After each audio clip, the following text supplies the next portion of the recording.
Our last investigation is that of Ruth the Radical, Part 3. In Parts 1 and 2, we looked and saw where Ruth was increasing and decreasing. And in Part 2, we saw where this radical function was concave up and concave down. So now, if you'd like to see where we got these values, then take a look at Parts 1 and 2 or look at the readings.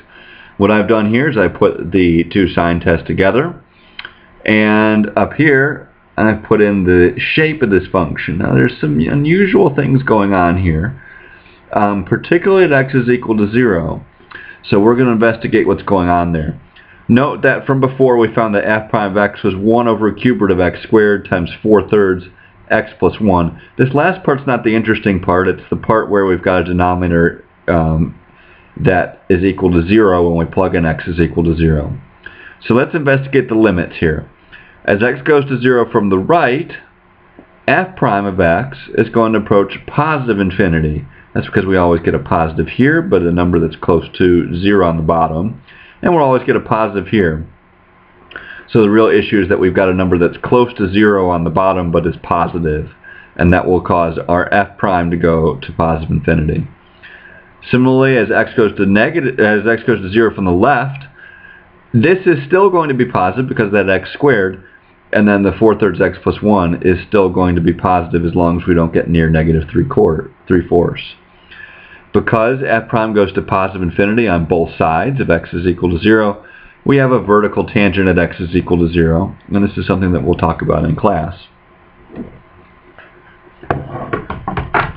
Putting all of this together, we saw from before that we do not have a relative maximum. There is no spot on our sign test where the derivative is changing from positive to negative.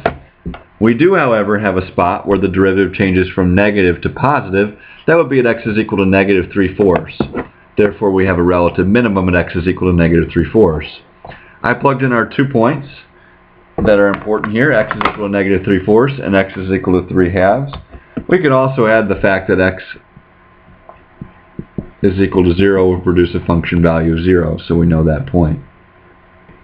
Our function, if you remember, was f of x equal to x to the 1/3 times x plus 3. This will help us out as we're trying to figure out what's going on.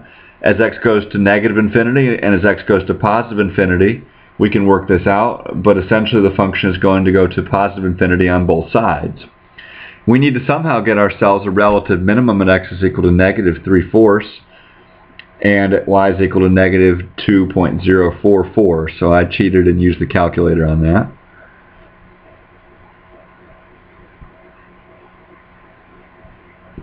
The function goes through the point 0, 0, and we're going to have a vertical tangent there. So this function needs to somehow go up.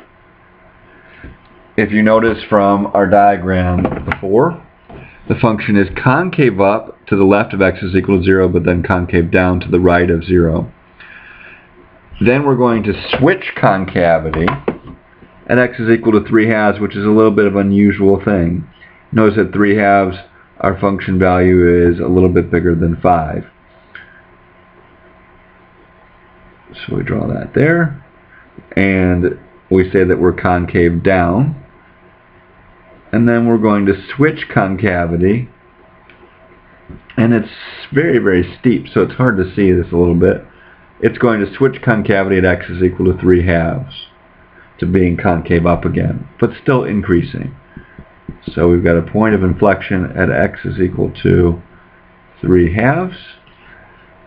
Again, if you notice, one of our roots is going to be negative 3, 0. And the reason for that is our function is going to be equal to 0 at that point if we factor it. So we've got a root at negative 3, 0.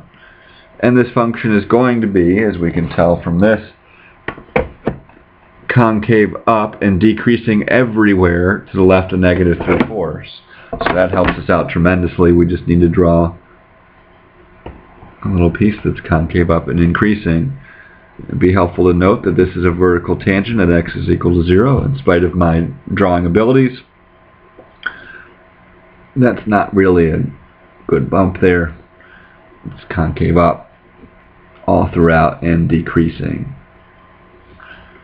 Our sketches aren't necessarily perfect, but hopefully they do give us an idea of what's going on with the function.